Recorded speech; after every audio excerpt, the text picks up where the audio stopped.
You know when a game feels like it's completely sewn up, totally under control, and then bang, 5 crazy minutes just flip everything on its head. Yeah, absolutely. Well, that's pretty much the story of the recent FIFA Club World Cup quarterfinal. Real Madrid versus Borussia Dortmund.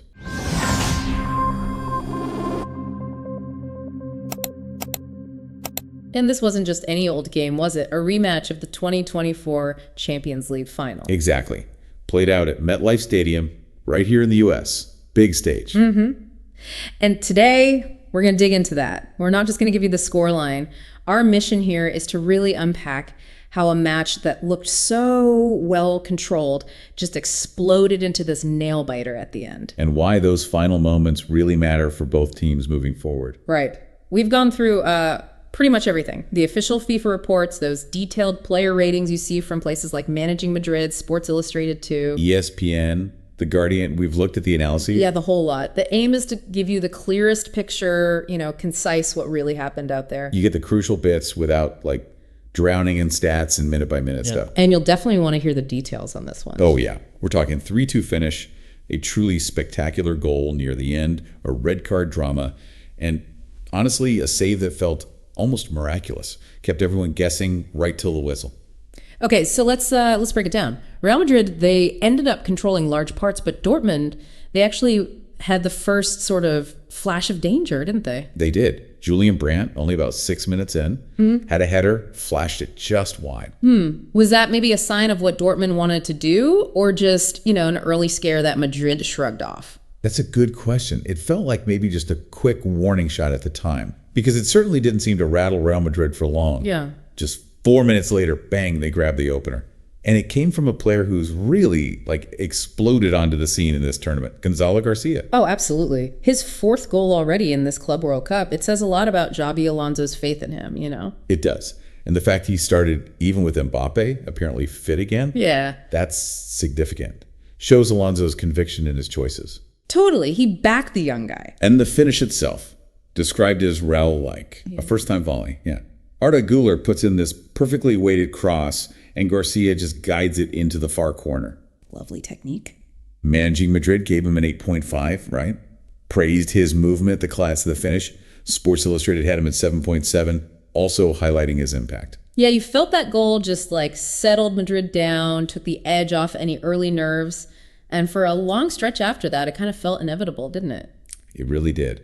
And that feeling just got stronger 10 minutes later, around the 20th minute.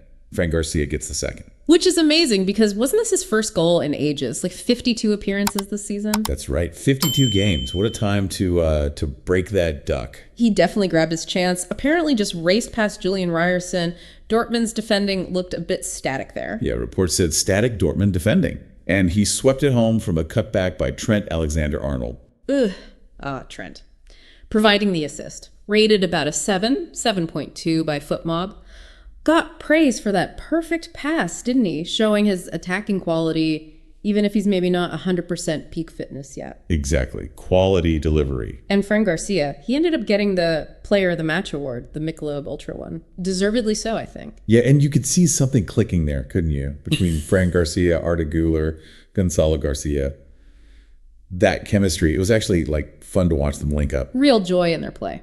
So Madrid go 2-0 up. Looking comfortable, controlling things. But here's the interesting thing, right? Despite Madrid looking in control and having that lead, the stats, I think ESPN stats, showed Dortmund actually had more possession in the first half, 58.5%. Yeah, that's fascinating. It tells you how Madrid were maybe set up, right? Happy to let Dortmund have the ball in certain areas and then hit them effectively when they want it back. Absorbing pressure and being lethal on the break. Exactly. Tactical discipline. And Julian Brandt even admitted it afterwards, said Dortmund played, quote, slow, sleepy football in that first half.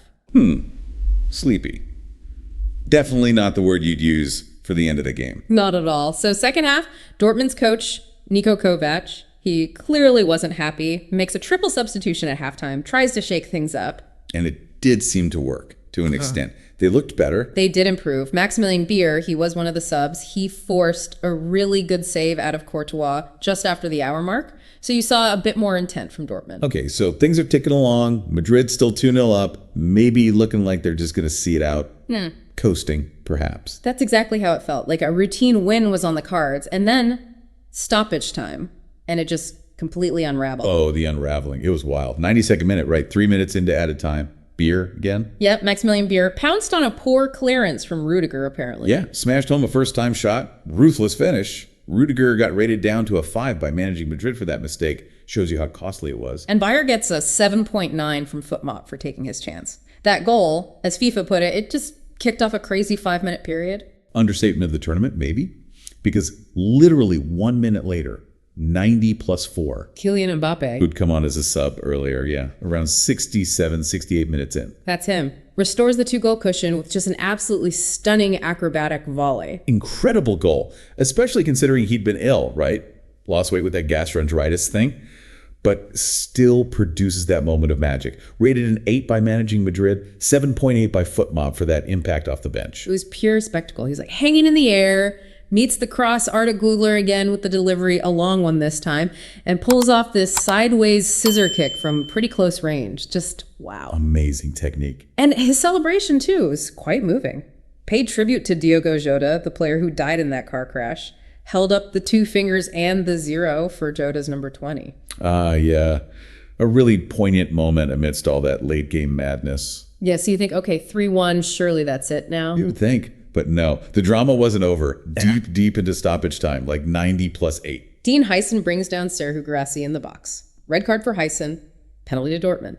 Unbelievable. Guirassy steps up, converts it, 3-2. And Huyssen, it's tough for him because reports suggest he'd actually played really well for most of the game. Managing Madrid gave him a 7.5, said he was dominant in duels, calm on the ball. Right, but that one moment, the red card, it put a stain on his performance, as they said. And obviously missing the semifinal now, that's a huge blow for Madrid. Massive loss. So 3-2, seconds left. And then came the absolute final heart and mouth moment. Dortmund almost nicked it. They almost forced extra time right at the death. If not for Thibaut Courtois. If not for that save. Truly magnificent is the only way to describe it. What exactly happened there? The descriptions vary slightly on who took the shot. Yeah, some sources say Jan Kudo. Others, like The Guardian, mentioned Marcel Sabitzer. Either way, it was apparently a perfectly struck shot heading for the net. How about, yeah. And Courtois just leaps full stretch to his right, uses every inch of that 6'7" frame, gets his fingertips to it, knocks it down. Incredible reaction save. Wow. Xabi Alonso said it afterwards, didn't he? We're very lucky to have Thibaut Courtois. Said he makes you win games. He absolutely does. Even the Dortmund coach, Kovet, had to acknowledge it, called it a great big save, and basically said that's why Courtois is the best keeper in the world. Hard to argue after seeing that. Rated a 9 by Managing Madrid. Game winner. Simple as that. That whole chaotic finish, though, it wasn't just, frantic action. It really shone a light on some key things, key players. If we step back a bit. Yeah, let's look beyond just the goals and the saves for a second. Arda Güler. You have to talk about him. Oh, definitely. Rated 9 by Managing Madrid, 8.8 by FotMob. Sports Illustrated even named him their player of the match. 2 assists describe his works of art.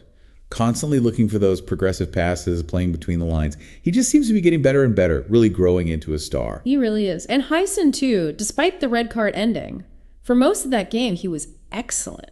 Dominant, composed, even getting forward. That red card was costly, but his overall performance was strong. He'll be missed in the semi. Absolutely. And in midfield, you had Tchouaméni and Valverde just quietly doing their jobs, providing that control and defensive shield.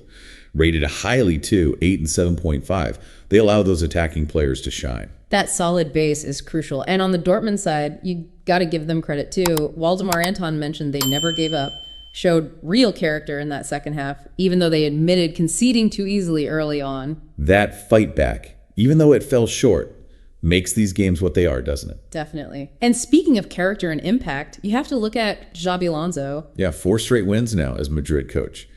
And the way he's bringing these young players through, the Garcias, Güler, integrating them so smoothly into a team full of stars. It really shows that youth development can still play a massive role, even at the very top level. He said his goal for this tournament was to accelerate processes, get the team clicking quicker, and obviously fight for another trophy. Well, it seems like a pretty good start on all fronts, wouldn't you say? This win, the performances, it suggests his vision is taking hold quickly. For sure. And the venue, MetLife Stadium. That adds another layer, right? Huge crowd, nearly 77,000 people. 93% capacity, yeah. And that's where the World Cup final will be next year. So playing these big games there, it matters. Although not everyone was thrilled with the pitch itself. Niko Kovac apparently wasn't impressed, said it was more suited to golf than a match. Okay.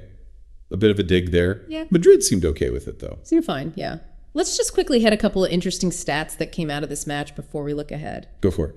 Gonzalo Garcia, he's now the only European player to score in the group stage, the round of 16, and the quarterfinals of this new Club World Cup format. Pretty impressive consistency. That is impressive. And Madrid, they've scored first in all 5 of their matches in this tournament. They like to start fast. They certainly do. On the downside for Dortmund, this loss snapped an 11-match unbeaten run they had going under Kovac. Tough way for it to end. Ouch. But for Madrid, their record against German teams is just phenomenal. Only 1 loss in their last 24, I think. Won 17 of those. Dominance. Plus, they've scored in their last 15 games straight. In all competitions, they just keep finding the net. An offensive juggernaut. Okay, so this win sets up, well, quite the semifinal. Oh yeah, a really mouth-watering one. Real Madrid versus Paris Saint-Germain, Wednesday, July 9th, back at MetLife. Mbappé against his old club. You couldn't write it better, could you? So many storylines there. Absolutely massive. And the other semi, just for context, is Chelsea against the Brazilian side, Fluminense. That's on Tuesday, July 8th. Right. And then the final itself is Sunday, July 13th, also at MetLife. Stage is set for a big finish to the tournament. Definitely. So, wrapping this all up, what does this D-Jive really tell you, the listener? Yeah. This Madrid-Dortmund game, it wasn't just about a late comeback. It felt like a showcase, really. A showcase of how a coach like Alonso can use specific talents, not just to dominate, but to handle sudden chaos. Exactly. You saw Mbappe's instant impact, that game-changing ability, and then Courtois' save, pure resilience under pressure. It showed that blend, didn't it? The young stars like Güler and the Garcia stepping up alongside the established world-class players. That combination, plus the tactical plan, allows them to ride out storms, even when things get, well, chaotic. Yeah, it proved that even when a team looks completely in control, football can just throw these curveballs. And sometimes it comes down to individual brilliance in those key moments to decide everything. Makes you think, doesn't it?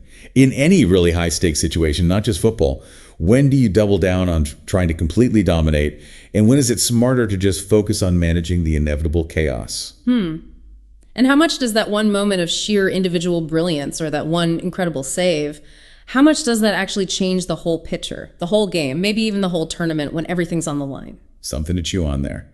A fascinating match with plenty of implications.